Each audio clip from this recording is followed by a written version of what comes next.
All right, it is time. Time to change out the old braided line. I've got 4 to 5 years on this setup here, so it's definitely about time. My losing fish has really started to spike recently, and that's partial to losing a lot to the braid actually breaking, especially on the hook set, the first jumps or the first pulls, and then snapping. Also, I've been losing quite a bit in regards to not having confidence that that line is going to hold to put heat on fish. So I'm letting fish go on light drag and then running away from me and getting into the mangroves, getting into structure. So it's time. I've been putting it off for a couple years now, so I'm going to take care of it now. So let me show you what I've got. Wow, it's cranking rain out there. But today I'm going to be focusing on my light tackle rigs. In a future video, I'll do my heavier gear, my offshore gear, but today is just my light tackle stuff. I've got two of the Esky 100% carbon rods in a 10-pound weight. Those are rated as medium light to light. Then I've got the Esky 12-pound, which would be a medium. And then I've got the Esky 1520, which I'd rate at a medium heavy. Made it up with those, the three lighter setups. I have Quantum Cabo 40s, and then the heavier one, I've got a Quantum Cabo 50. Now those are basically 4000 series and 5000 series is the cost compatibility there. You could easily run a 2500 on your ultralight rods or the lighter rods, but I mainly go to the 40s because I want line capacity. And it's not so much that I'm letting fish run 300 yards.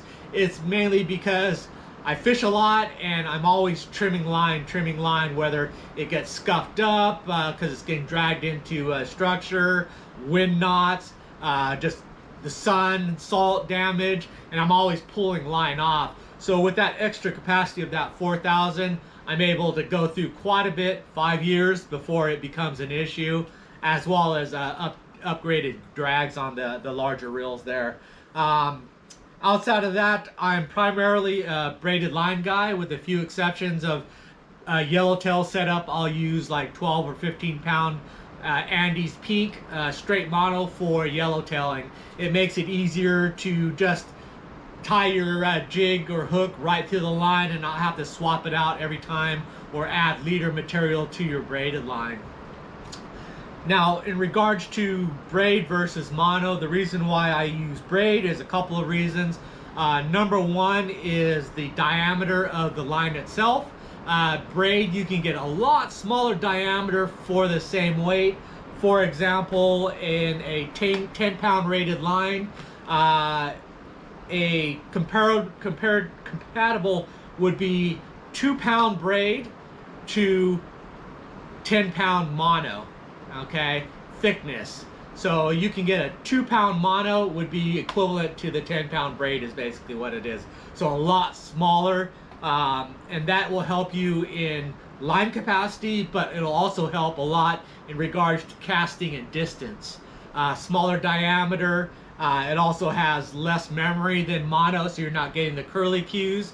It lays down flat, and then you tend to be able to whip it through the air a lot farther.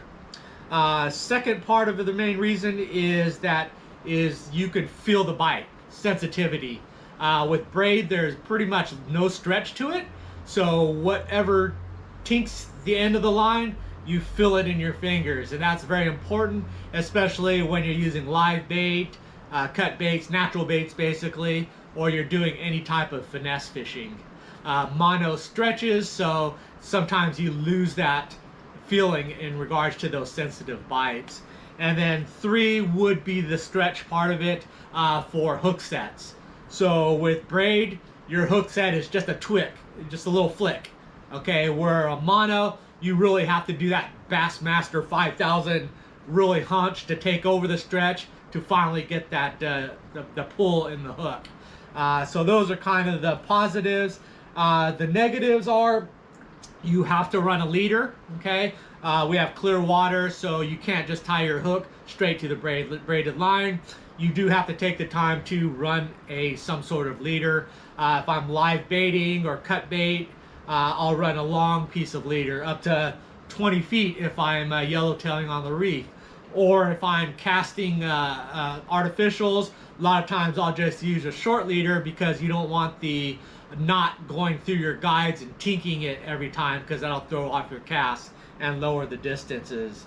And then again, you've got that no stretch. So for example, tarpon or jumpers or any fish that have those extreme bite and then take off. It's good to have that mono for that flexibility, that stretch. It kind of forgives stuff. Where the braid, if you're not having your drag correct, you're not bowing to the fish, you have more chance that that line is going to break, or you're going to pull or stretch that hook out and lose that fish. So mono tends to have more forgivability, where braided is you got to be on it because of that direct path of that pull there.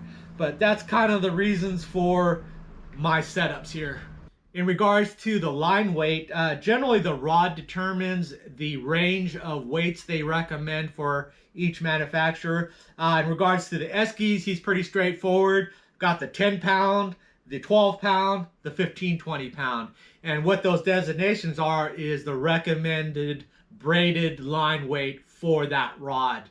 Now you have some wiggle rooms, and I'll show you how I wiggled on mine. I've got the existing braided line that I'm going to swap out for.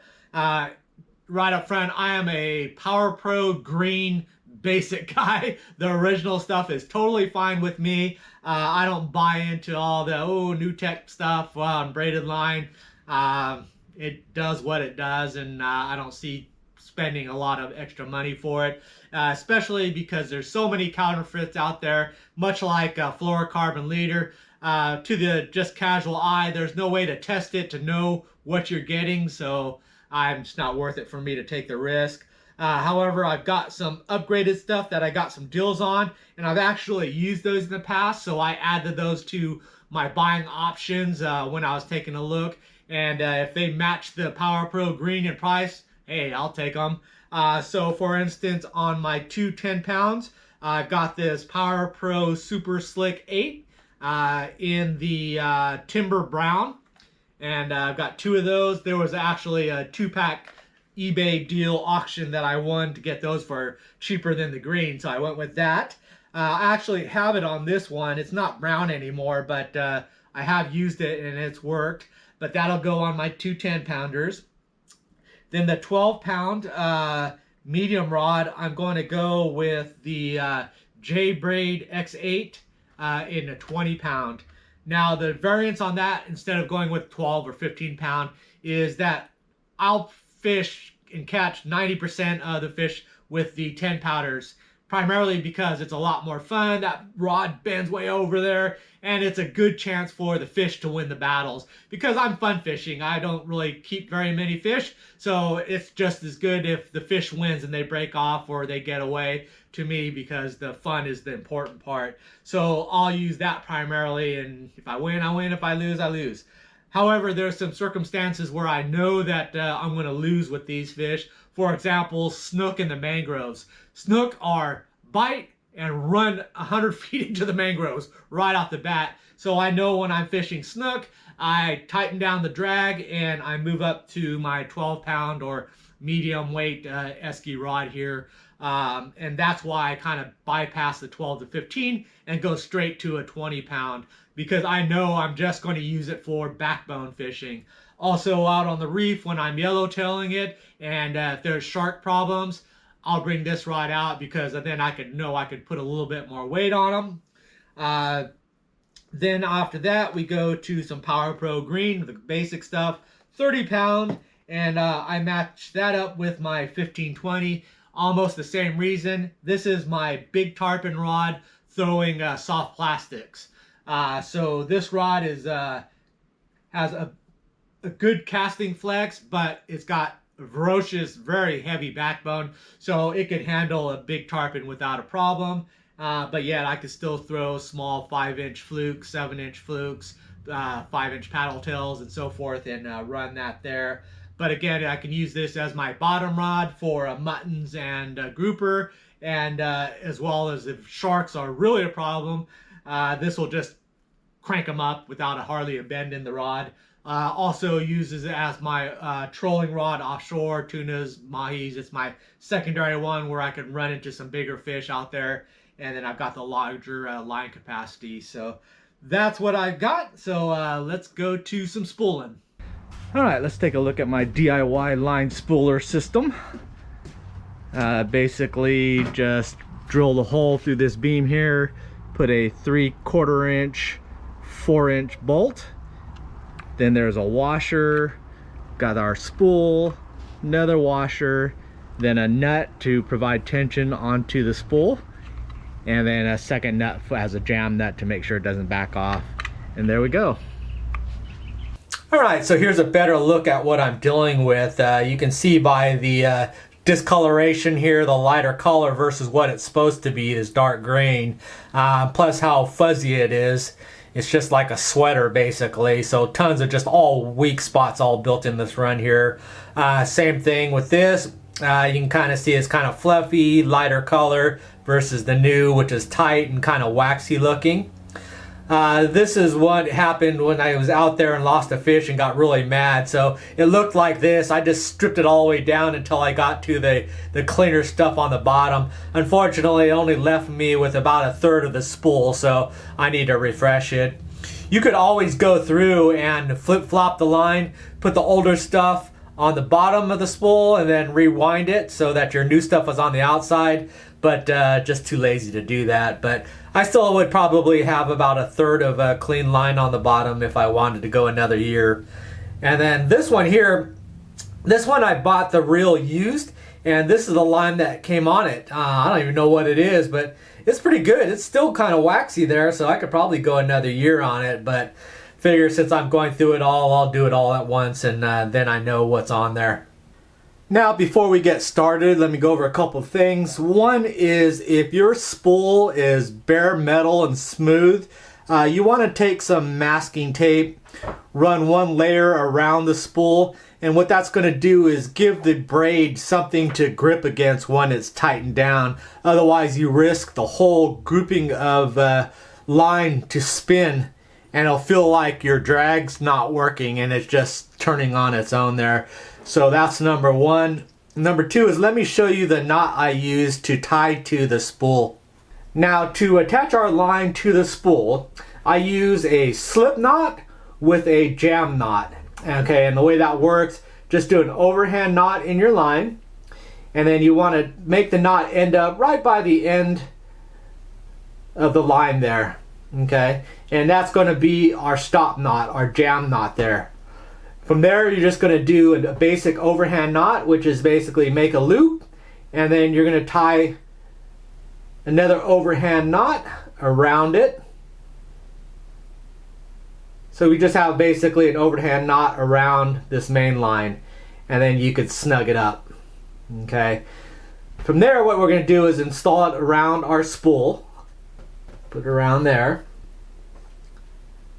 Actually, I want to make sure I do it in the right direction. Now, depending on the way that you put it on the spool, it's going to tighten down in two different directions. You can have it, as you can see, it's tightening down there, the slip knot, and it basically stops, but then we have all this slack there. So if you keep pulling on it, it's going to slide and keep sliding until it butts up against that jam knot there, and that's specifically what it's for. And with that jam knot butted against our slip knot, you can keep cinching it down in one direction. So if I'm going that direction and I pull on it, it tightens up. If I pull in this direction, it doesn't tighten up, it just spins. So that's kind of the reason why I want to make sure that the tension when it's going around the spool is going to pull, and it's going to cinch down and make it tighter, the loop. And okay, and then that's the way it's going to go around the spool. And then the only time if it pulls on it, it's just going to get tighter. So you just want to make careful of the direction that you install it. But that there is basically our slip knot with a jam knot. All right, our spool is ready to go there. So let's get cranking. All right, I folded up a paper towel there. Just going to kind of wrap the line around it. Run it through my fingers here to give it a little extra control and tension on it while I'm starting on the spool there. Get comfortable here. Oops, where am I at there? All right.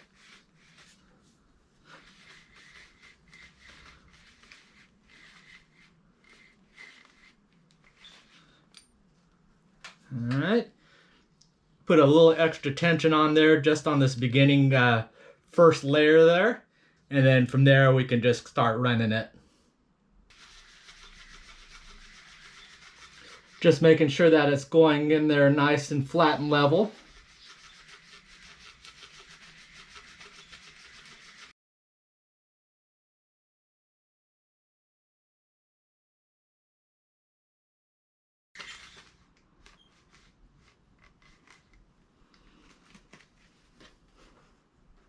All right, the last tip, don't overfill your spool, okay? Overfilling your spool is the main way you're gonna end up with bird's nests or wind knots is what they call it. I try to target filling the spool about 80%, leaving about 20% unfilled. What you wanna make sure is that you have enough lip on the top of the spool and on the bottom of the spool. The way wind knots happen is you make a cast, before the line is tight, you start reeling it in, so it's kind of slack line. That line goes on the spool without tension, and then it's very loose. Sometimes what will happen is some of those loops will come and fall over the top of the spool, especially when it's very overfilled or right to the edge.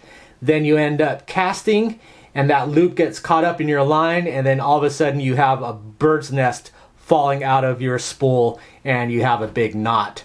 Okay, so the best way to prevent that is just go about 75 to 80% full, and that's fine. If you have leftover line on your the filler spool, don't worry about it, just save that. Then as this line wears down and you start cutting more and more off, you could basically add that line to your spool and then build it back up again. Or what you can do is you could take all the line off, add that new line from your spool, fill it up, tie it to your old existing line, and then fill it back up, and that'll build it back up again so you're not wasting it. But very important, don't overfill your spool, otherwise you're going to be playing with bird nests more than fishing. All right, we are done. Fish beware. No more fears of breaking anymore. One question will probably come up is, oh, if you had one rod, what setup would it be? It would be the Esky 12-pound or basically a medium weight rod, 4000 or 40 series reel, spooled up with 15-pound braid and 20-pound mono leader. That would cover 97% of the fish in the Florida Keys, and that would be the one rig I would use. But anyways, thanks for watching, and I will see you next video. Bye.